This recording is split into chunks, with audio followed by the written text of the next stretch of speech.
Hello. Welcome to Giorgio Baldini Art. Today we will be painting in watercolors a really simple but bold picture of some flowers in a field and the sky above it. This is the reference photo I've chosen. I don't know if you can see it. Right here. I'm going to edit it just a bit, and for this process, I'm using my phone just to edit it. So I hit edit. You don't have to have like a fancy software to do this. Normally I do it on my computer, but my computer is charging right now, so just need to do it on my phone. I can add a filter to it. I want to make it a little bit more vivid, so I'm putting the vivid filter on it, and then I might want to increase things like the contrast. Let's see. Exposure, highlights, shadows, contrast. That's too much. It's too little. I think the contrast looks pretty good. I increased it just a bit, as you can tell. Not much. And then I can also increase the detail, which I don't think I need to do. You can do a bunch of different things to edit your photos on here. I mean, some basic things. You don't need a ton of software. I just used the software that came with my iPhone to do this. Most iPhones have built-in software by now for editing your photos. Anyways, this I'll post in the video, but we're going to be doing this reference in watercolors, and it'll look really pretty. You'll see what I mean. So, before I start, I just want to show you some of the pieces I've done lately. So, I don't know if you know this, but I've been doing a drawing challenge lately. So, I've been doing, excuse me, let me get some of the pieces.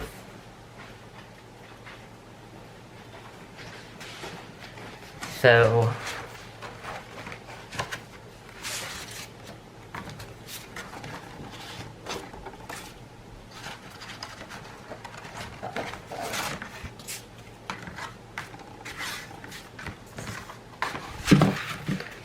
So far this week I've been doing a drawing challenge just for, if you guys are curious. The first one I did was of 11 from Stranger Things. This was in colored pencil. And then I did one of Madonna from one of her album covers. I just was really inspired by it, and it was in charcoal. And then I did this sunset last Saturday in pan pastel and marker, so it's actually mixed media. And I really liked the vivid and the ombre look to it, so that's what I did it with, and I used marker for the black tones. And then I also did this quick kind of sketch of Crater Lake. This was based on a photo that I took when I came here, and it's in colored pencil. And I also used some markers for the trees. This is just of a simple tomato drawing that I did that I found off the internet, and I thought it was just a great way to practice, and it's in colored pencil, and I use solvent to blend it out. And then lastly, this is Mike from Stranger Things, and this is in watercolor. I did this yesterday. And then on to what we're doing today. We are doing another watercolor painting, and let's get started. So I'm just going to put these away right now.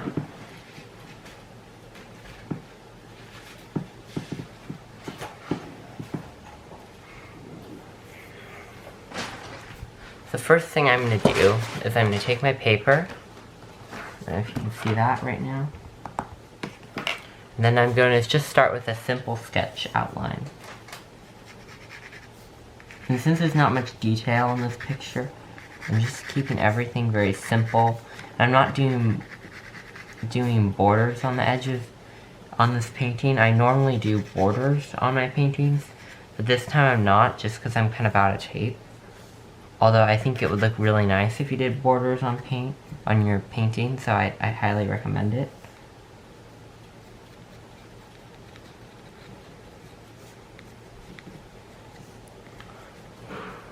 I'm not focusing too much on detail right now. I don't know if you can see. I can't. Sorry about the lighting in my room. It's not the best because my blind is shut right now because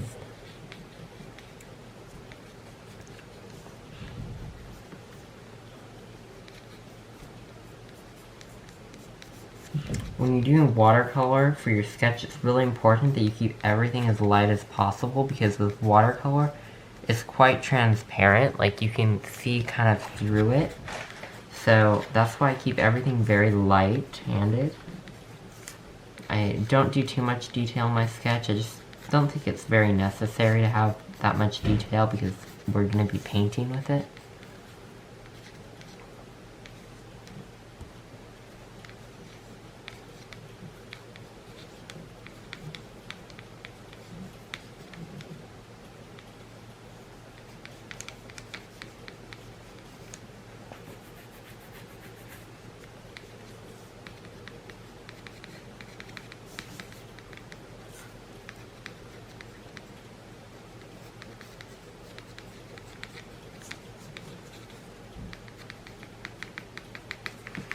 Doing little dots.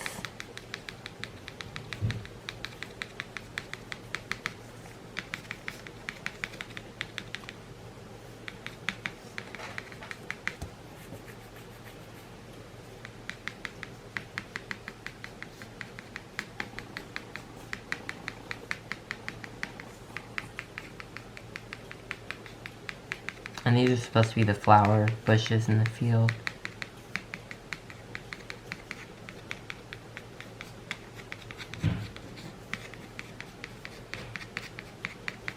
This is the horizon line right here. Sorry guys, I don't know if you can see that because the camera keeps going.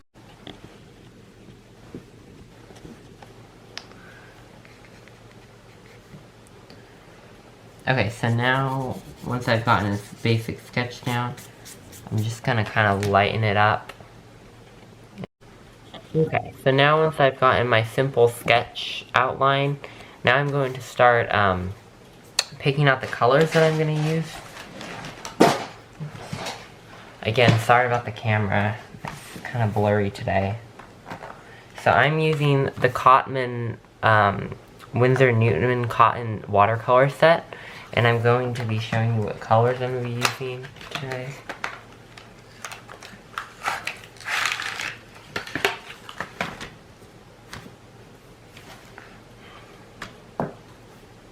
So I'm going to be using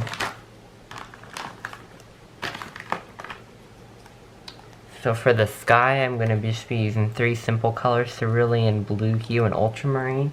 I'm going to put that into my palette on the side.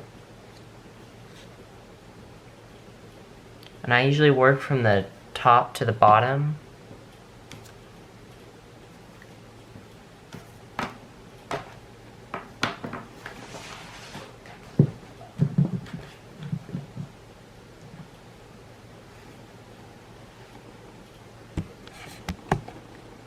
Sorry again about my camera, it keeps acting kind of strange today.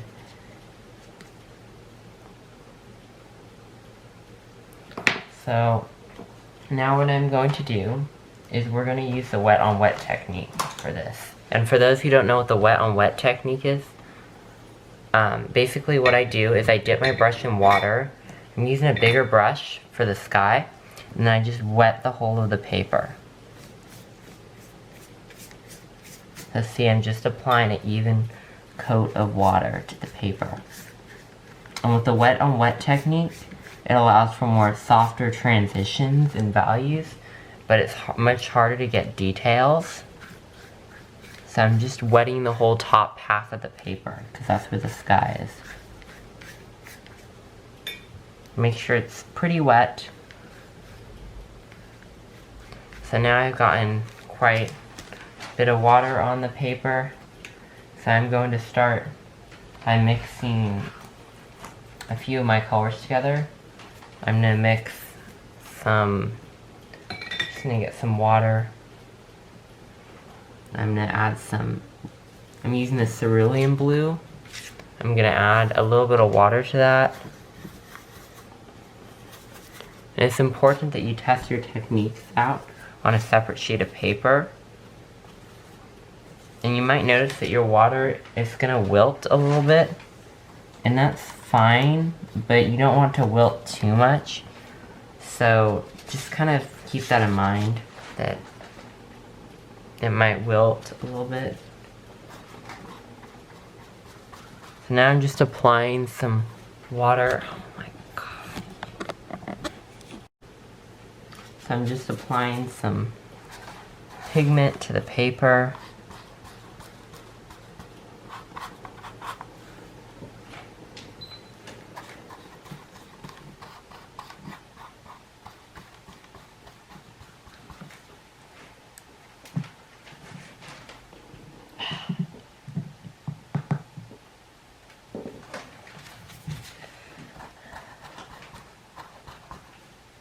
And now I'm going to start to add in some of the Ultramarine. And with the wet on wet technique, you have to be pretty quick. It's not like you can take much of your time because you don't want the water to dry right away.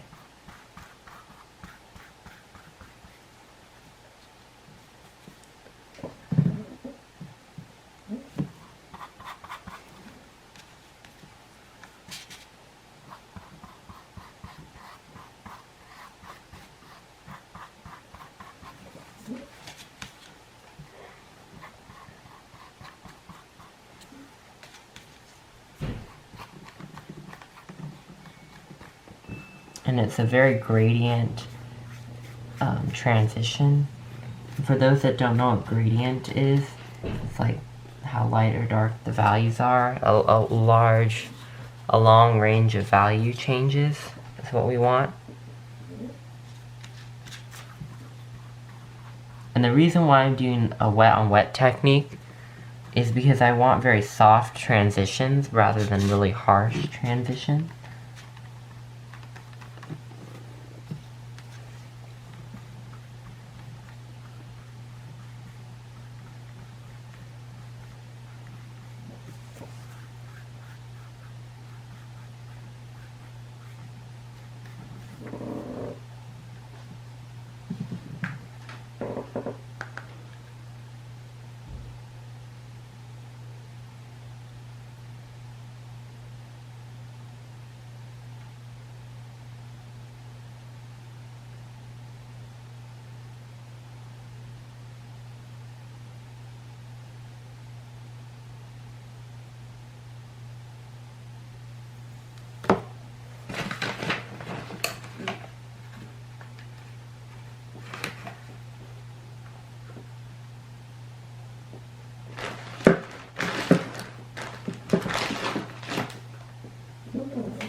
Okay, so we have gotten kind of a base coat, a very kind of basic coat down. We're just gonna kind of let that dry. Right now the values are not perfect, and that's okay because we're gonna go over that again.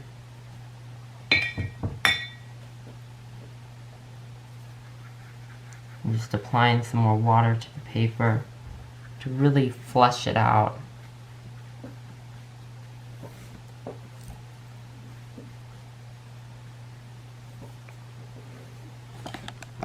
Okay, we're now going to take kind of a break from the sky.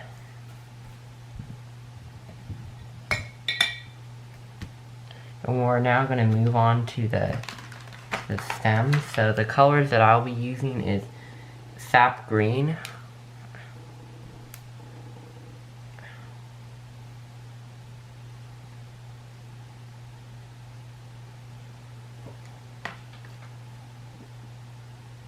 I'll also be using some burnt umber for kind of darker tones underneath it. And then I'll also be using lemon yellow hue because that's a really interesting color to get in the tones.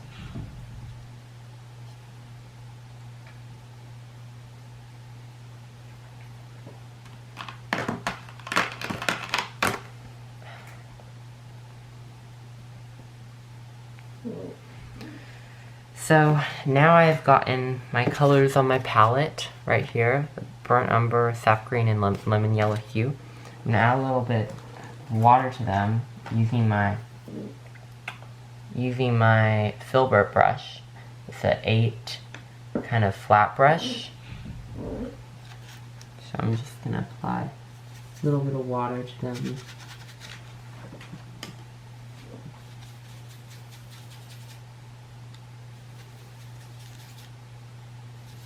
I'm kind of mixing up the the burnt umber and the green together to kind of make like a nice undercoat. And I'm using the wet on dry technique because I want to get more, more straight edges.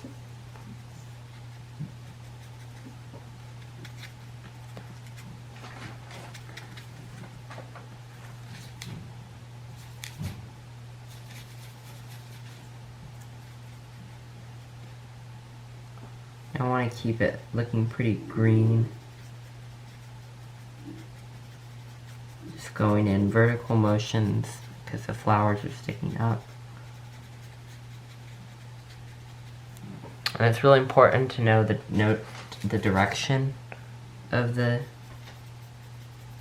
the flowers are going in.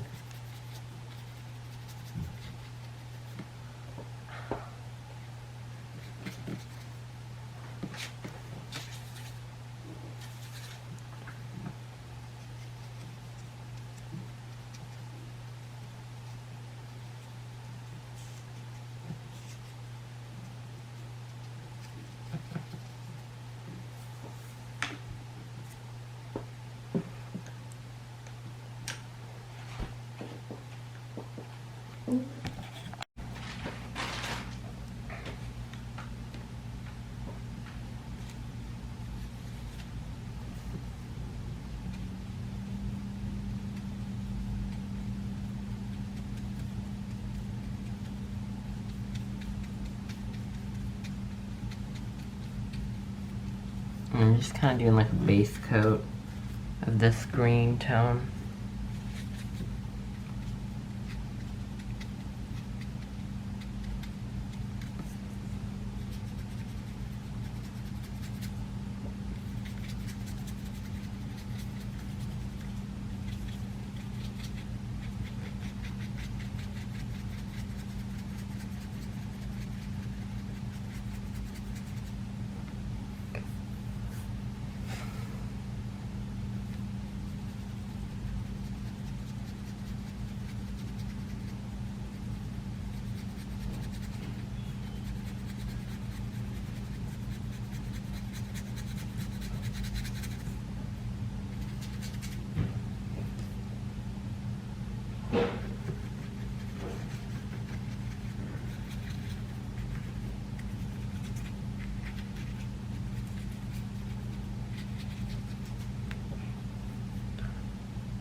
Also gonna add a little black to it, kind of darken up the tones just a bit, not much.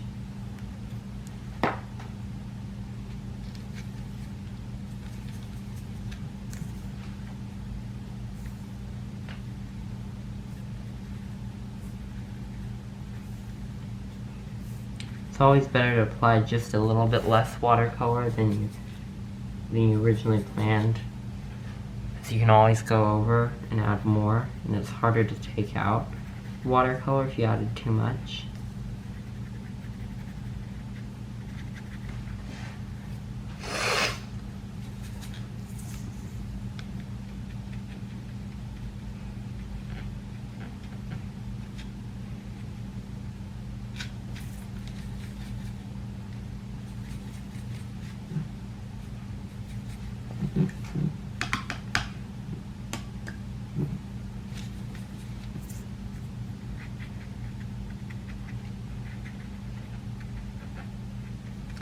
So yeah, I'm just kind of going in the direction that it's going in, trying to make my focus on the reference.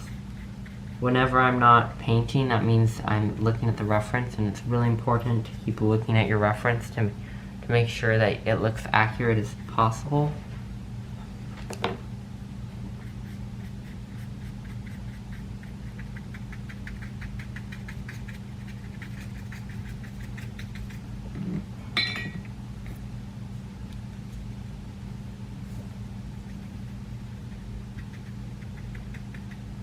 Just kind of blotting some areas in.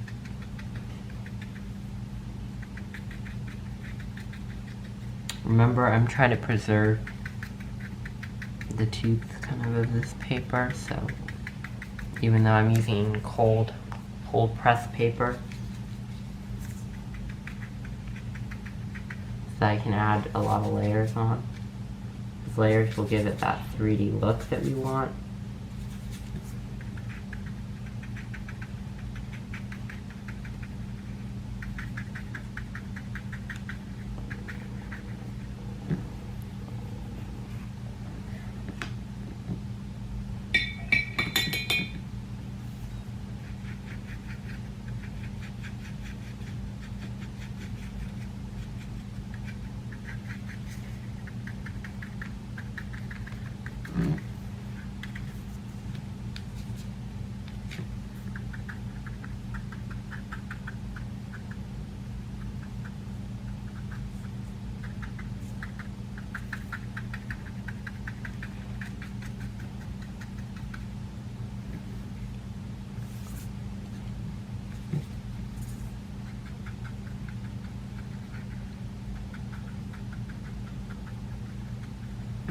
I'm just doing little random dots around to show the grass peeping out through the flowers.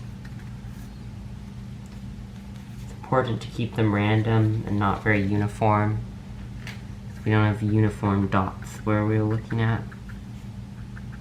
I'm also kind of darkening them up a little bit with that black.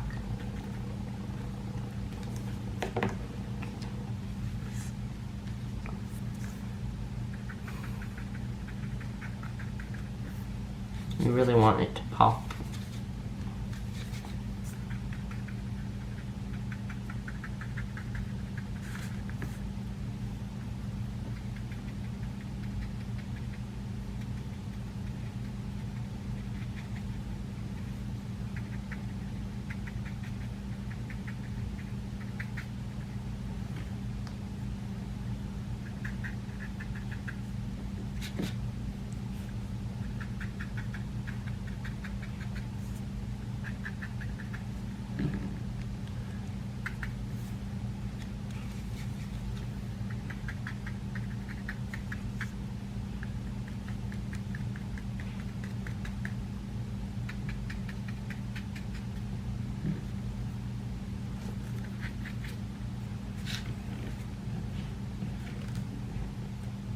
I'm gonna wait a little bit for it to dry, because we don't want to do wet on wet for this area.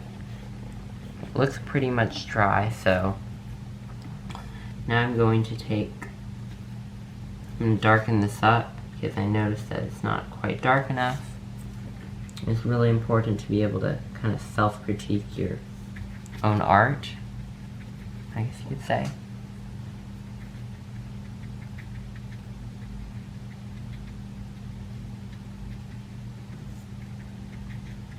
And this darker roots will really make the yellow pop. It'll really complement onto the yellow.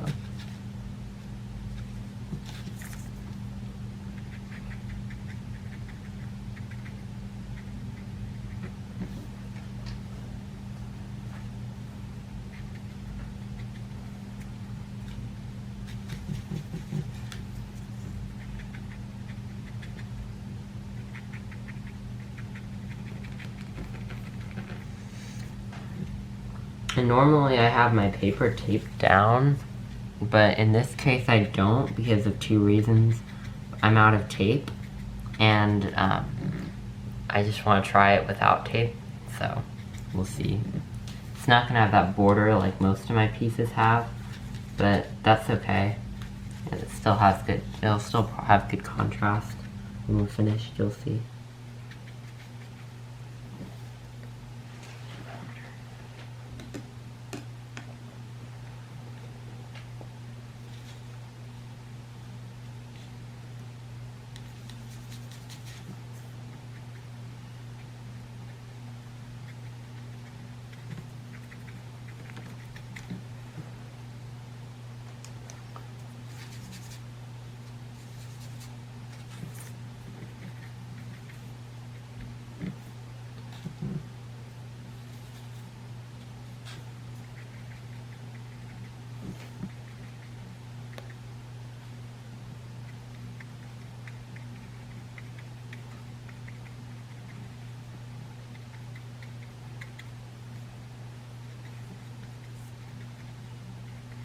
kind of using the side of that brush now to my advantage.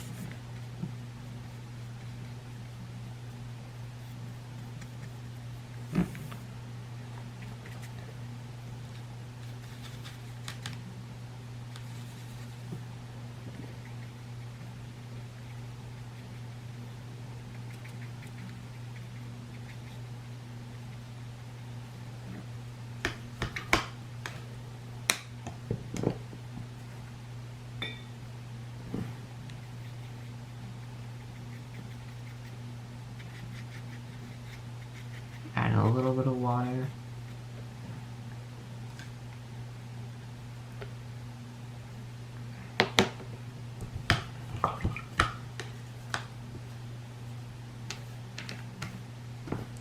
Also, I forgot to say, and later we're going to use an X-Acto knife to sketch in the little tiny, to etch into the little grass, the little tiny indentations. Make it look realistic, you'll see how the grass will really pop. But that's what we'll do after this. It's dry. In the meantime, I'm going to start on the yellow field while this is drying.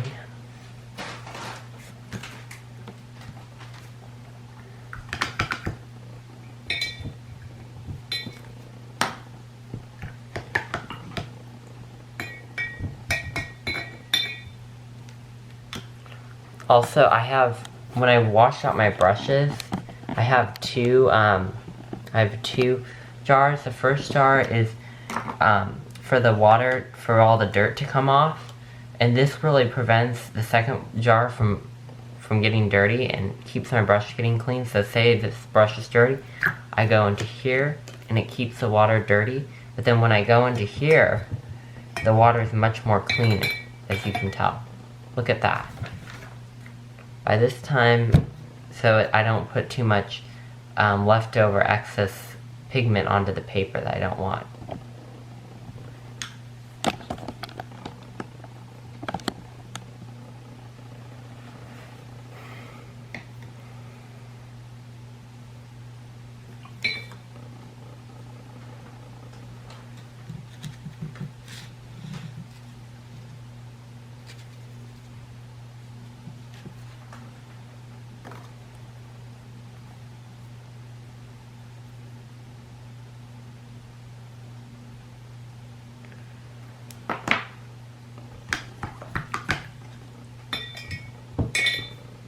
I'm also going to add a little bit of gouache to that light yellow color to make it look really pale.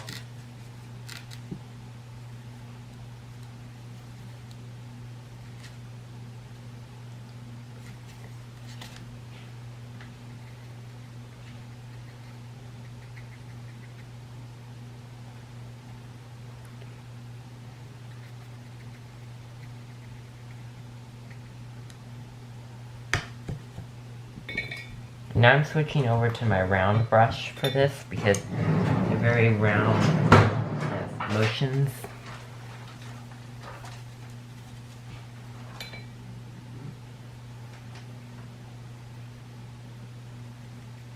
I'm just kind of using a tapping motion.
just adding more yellow, using that same color that we've been using throughout the whole process.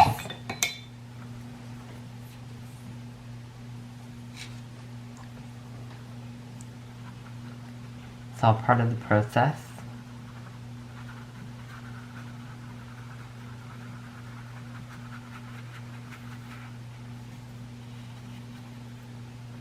Top to taper.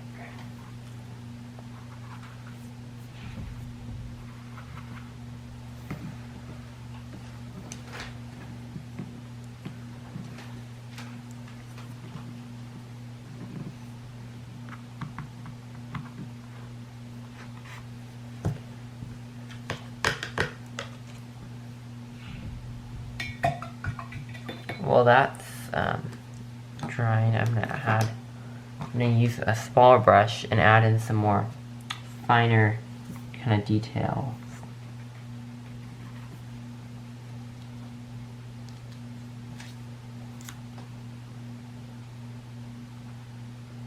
Just doing little taps.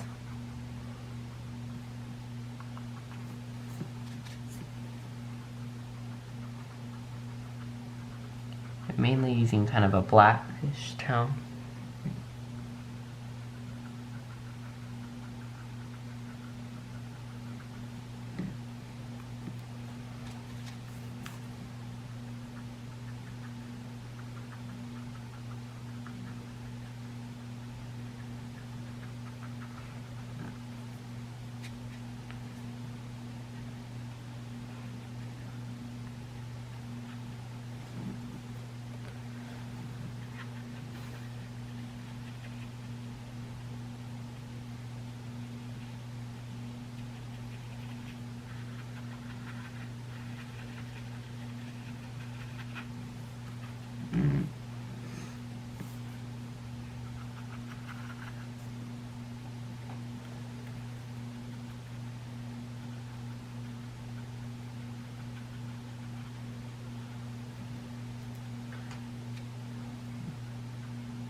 I'm gonna make a different kind of, I'm gonna correct this green tone right here underneath the plants. I'm gonna add a little bit of ultramarine to it because I noticed that in the reference it's a lot more cooler than what I made it as. So I'm gonna add just a bit of blue to it.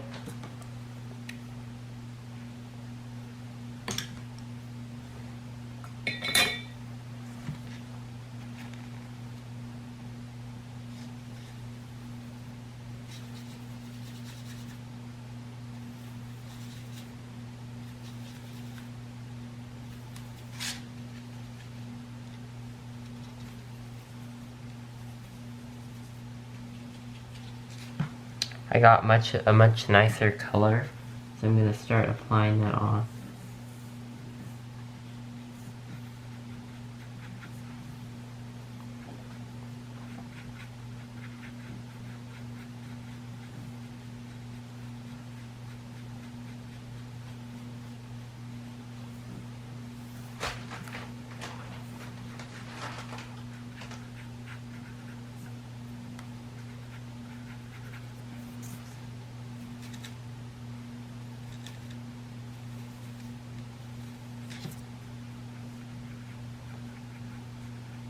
I'm going in the same direction that we were because we want to make it look like grass or weeds underneath the flowers.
We're now going to take a quick break and wait for this to, or actually, while this dries, I'm going to darken up the sky a little bit, because I noticed that it's not dark enough.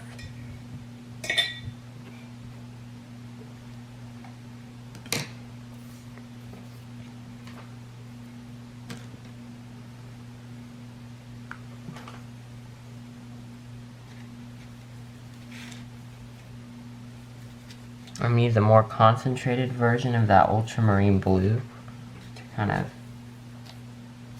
get a darker version.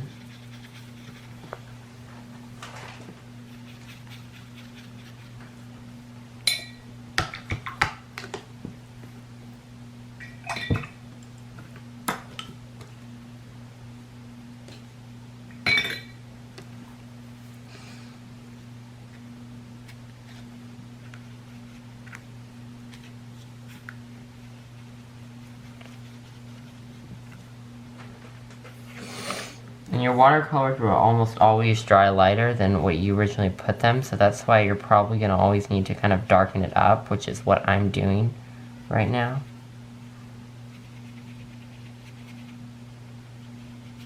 It's really important that you check your values, because your colors could all be correct, but your values might be off, which makes it look like unrealistic. In fact, I even think values are even more important than your colors, from my perspective.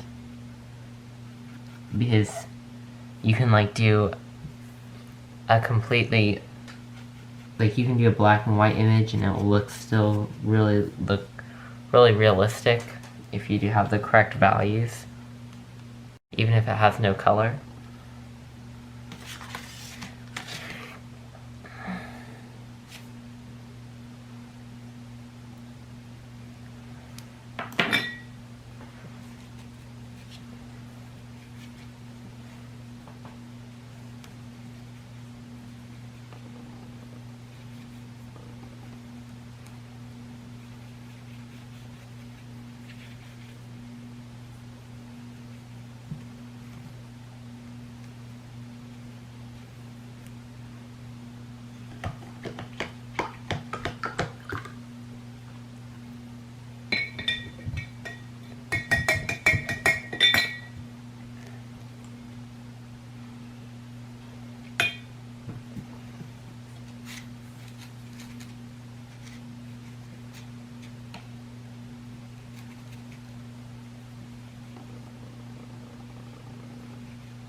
I'm taking clean water now.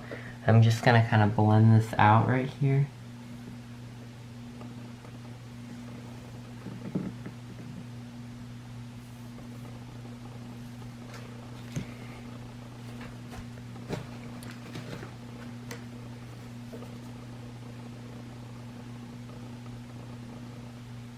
You can use your tissue to kind of lighten up areas that you want to lighten up.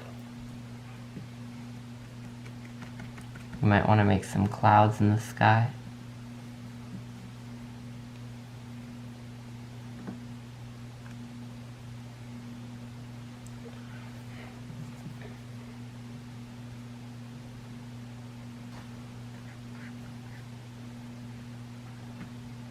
Okay, now I'm going to go back over with the same yellow color, except this time I'm going to add it more saturated. I mean more, you know, opaque. So I'm not going to add much water to my brush, because I really want it to pop out.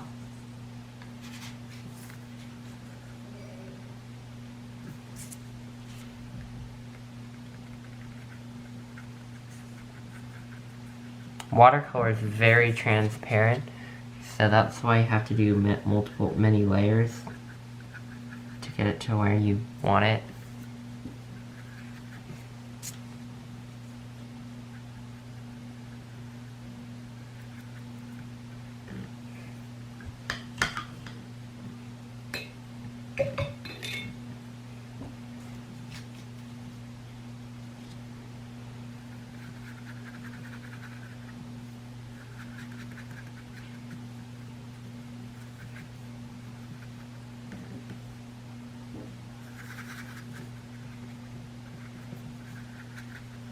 I will also add some of the white gouache.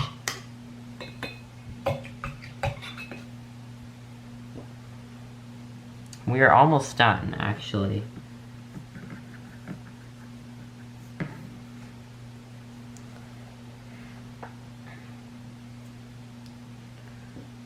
But even though that we're almost done, it doesn't mean that you're almost done, or I'm almost done. It's important to actually look at your own reference and critique it. I think self-critique is really important. Just look at your reference, compare your image, see what is lacking, what you need to correct.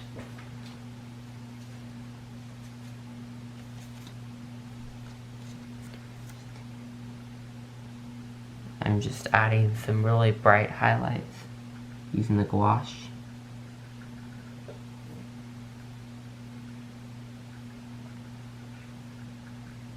It's important not to add too much gouache, because gouache really makes it light.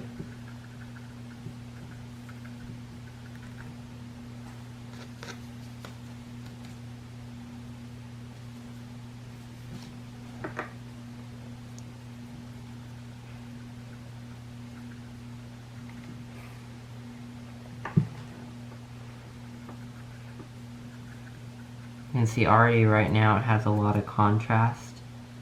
Just because of all that gouache that we're adding, really making the highlights really pop.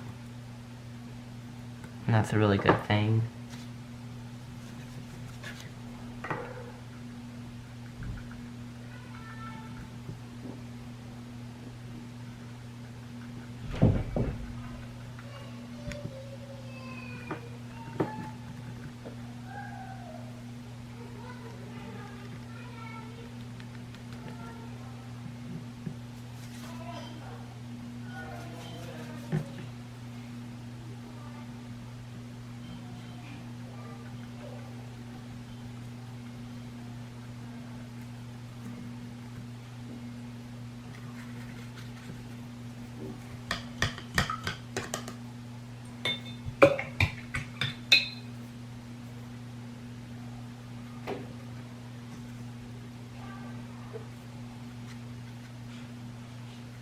We are almost at my favorite part, which is where we're going to etch in the little grasses, which is really fun.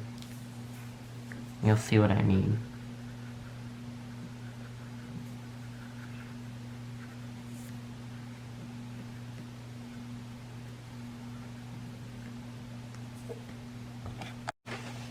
Now I think it's time that we start etching in our little grass hairs. So I'm going to take that X-Acto knife, word of caution, be very careful when you use the X-Acto knife.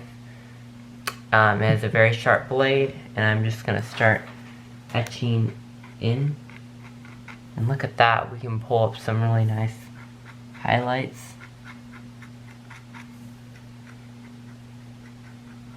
It's important that you practice these techniques out on a separate sheet of paper before you do this. But I practiced a lot, so I'm just jumping right in.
I'm making sure to make my indentations go in lines at in the direction that the grass is going in. And the paper is semi-wet, so that it really can get in.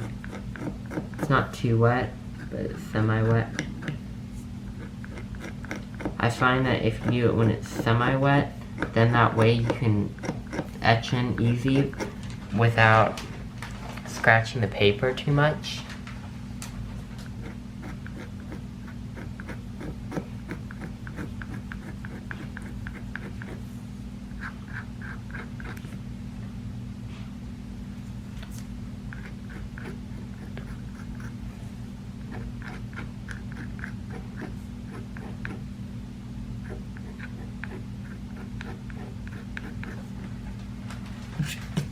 And these are the kind of things that really take your paintings to the next level.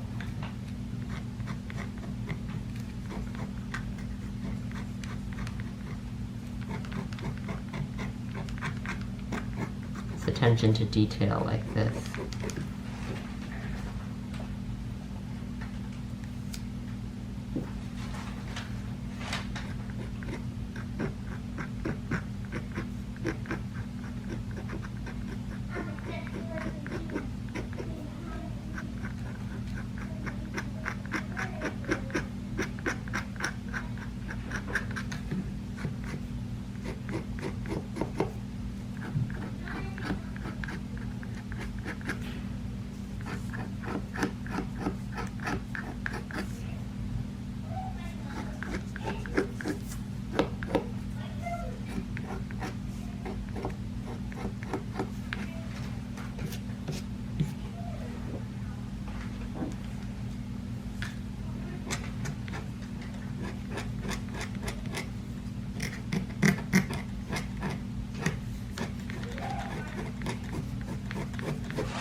Now we have added the brushes. Now I'm going, the little brushes, now I'm going to add a light wash of that green that we mixed up.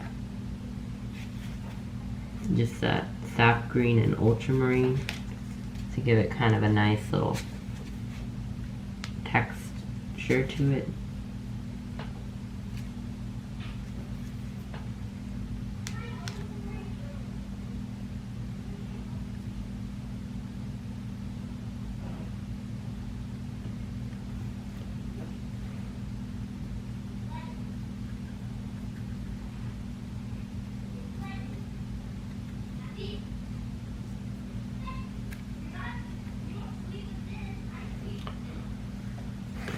And we are pretty much done. Now it's time to sign your name on it. And I'm gonna sign it using a pen or a marker.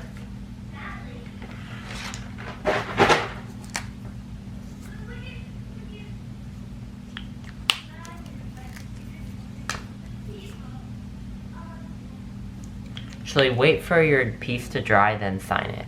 Alright, thank you for watching. I hope you guys enjoyed. Bye, everybody.